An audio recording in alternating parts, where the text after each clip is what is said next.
Welcome to our lesson on cells. I presented you in the last lecture what the cells look like, and this lecture is nothing else but just the verbal confirmation of what I said. I told you that virtually all cells come from the meristem, and I described the cells of the meristem, and I said the least differentiated cells after the meristem are called parenchyma cells. These are the cells of the ground system.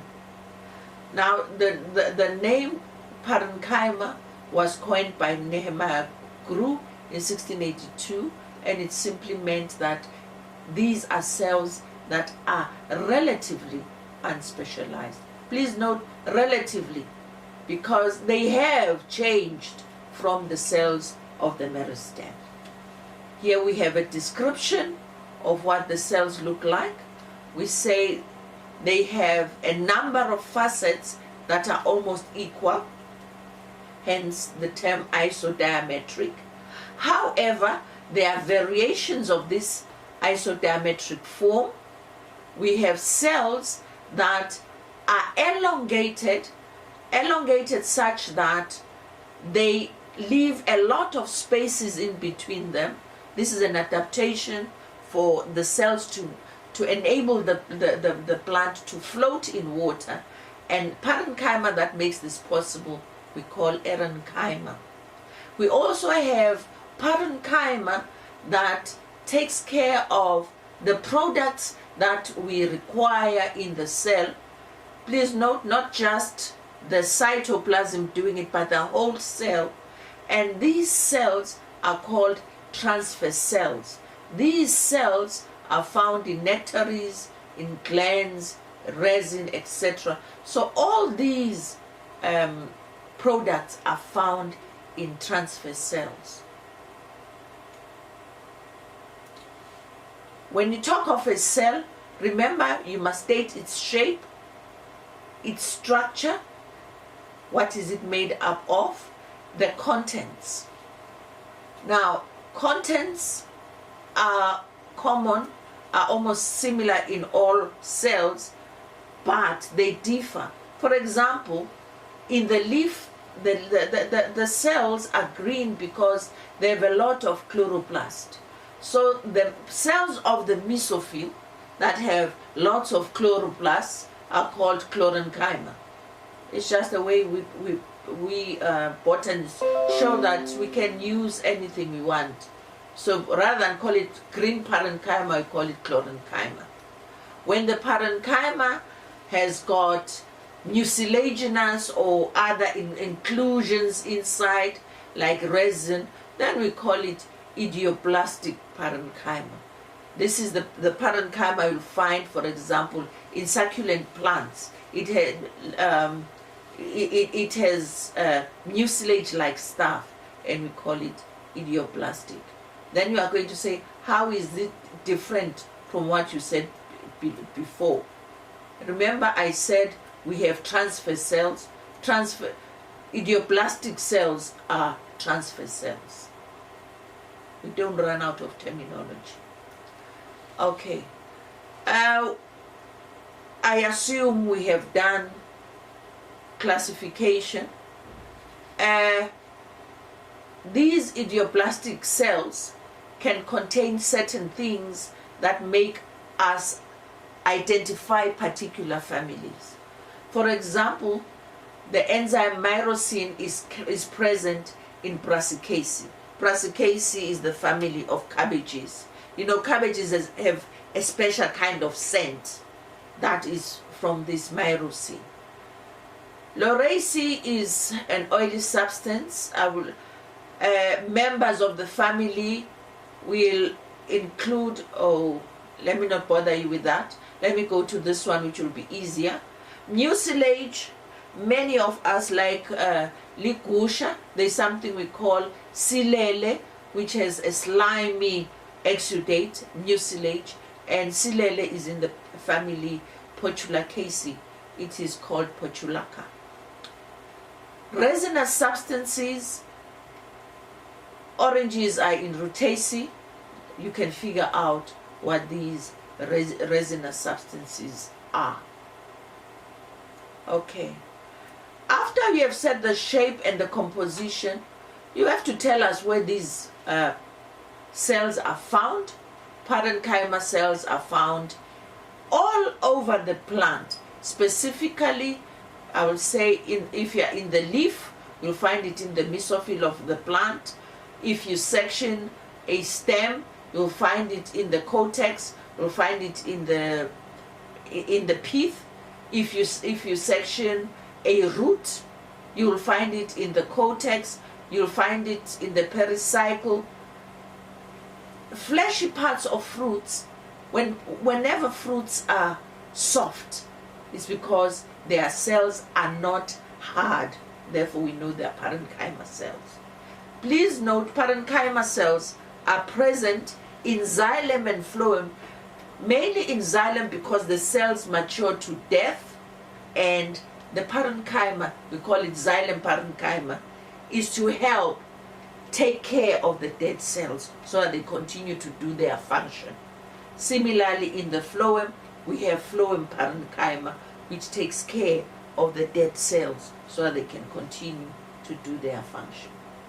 What is the function of parenchyma? Basically, it is a live component of, it is a live continuous system in the plant.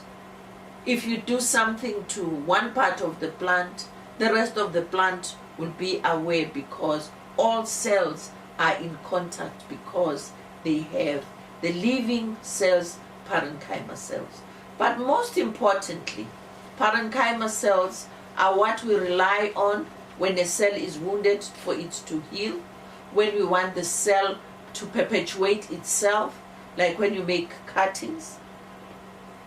When adventitious roots are produced, it is the parenchyma cell that de-differentiates and takes up meristematic activity. Grafting relies on parenchyma cells taking up meristematic activity and uniting two pieces. Please note, plants are living organisms. They have anabolic and catabolic activities, which we call metabolic activities. This only takes place in parenchyma cells. Okay. These are the diagrams that are going to show you various parenchyma cells.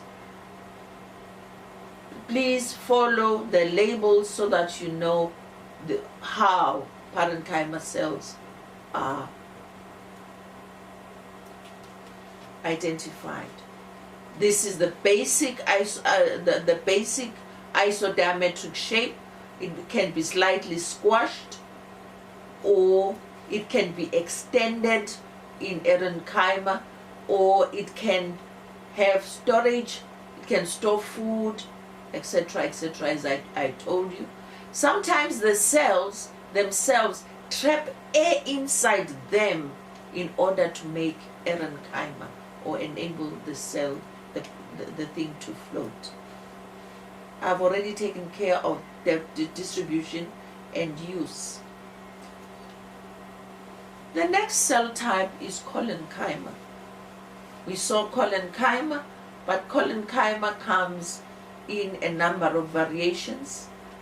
Collenchyma cells are cells more differentiated than parenchyma, but they are not yet complicated like sclerenchyma. But they are for mechanical support in young plants. Young plants support themselves, but they are not rigid, because collenchyma cells allow them to be flexible or pliable. Okay. The shape, the shape of collenchyma depends on where the thickening is. I've already said the thickening is going to be uneven. We have angular collenchyma, where 3 or more cells meet.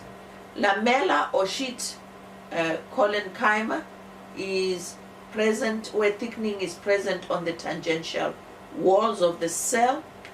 Please note, still uneven. Lacuna collenchyma.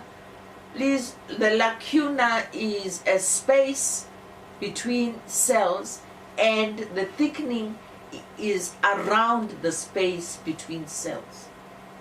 Annular collenchyma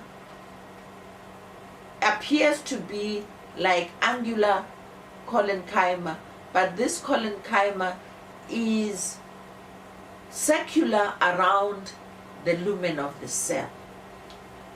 Palvina collenchyma is collenchyma that is found at the junction of branches, for example, allowing the branch to move in the wind without breaking.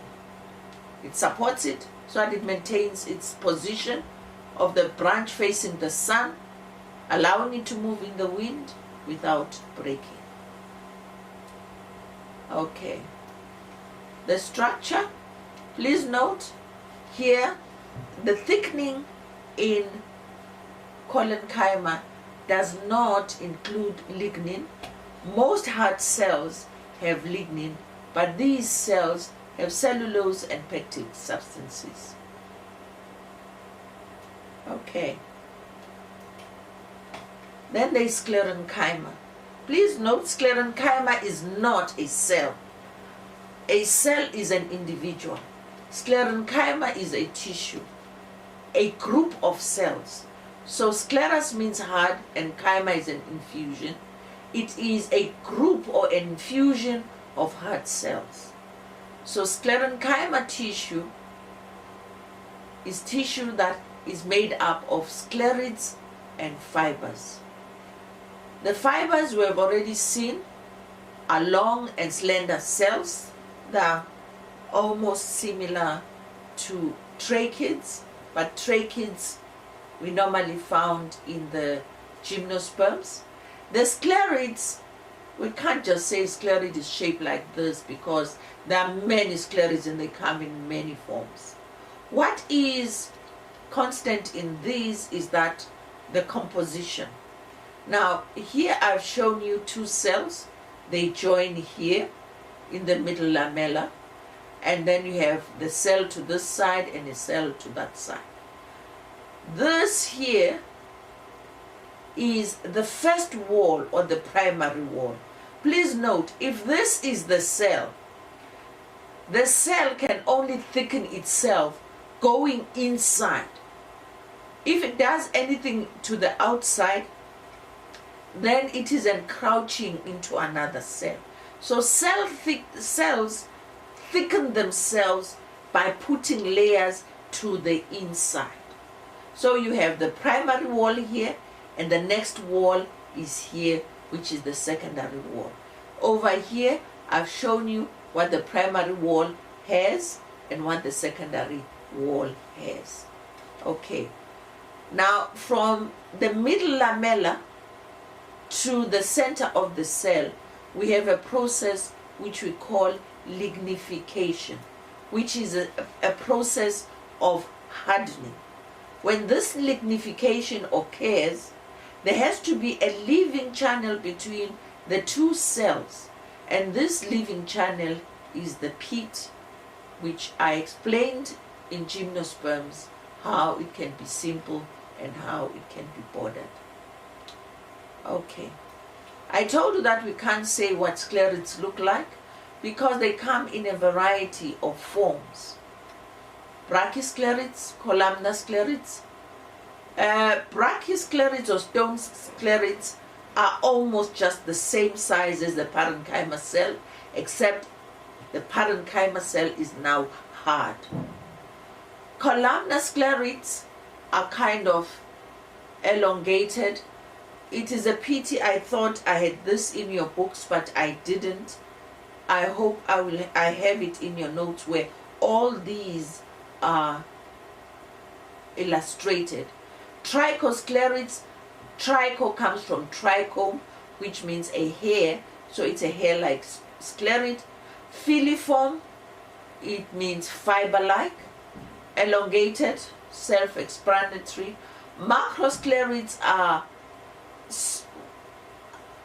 almost like brachysclerids, but slightly bigger. Then we have prismatic sclereids. I hope I have the illustration of these somewhere. If I don't, forgive me. I will provide it some other time. But in the coming text, I have described these sclereids and giving you where they are going to be found in the plant. And instead of saying of explaining each sclereid, I've explained using the plant. I said, let's look at the stem. What sort of sclereids are we going to find there? And I've also given you the plants where these sclereids have been found. We will realize that by far the leaves are the richest source of sclereids. This is not surprising because the leaves have to maintain the shape they are, so that they can always be open to sunlight. Hence, they need something to harden them to maintain that shape. When it comes to fruits, very often in fruits we call them stones, the brachysclerids or the stone sclerids. These are the, for example, when you are eating a pear or an apple, you will find that towards the center you approach a hard membrane, and then when you go to the seeds are also very hard because of the sclerids. That's why here in the seeds you are also going to find sclerids. You'll find sclerids in a lot of seeds, including, for example, peaches, where we have the stone center. Okay, please read these and remember the examples. Now now that we have done taxonomy, note that we are using scientific names. We're not talking about beans or soya beans. We're talking about phaseolas, and we're talking about glycine. We are talking about malus and not apples, etc. Try and practice. That's the only way you will learn. Thank you.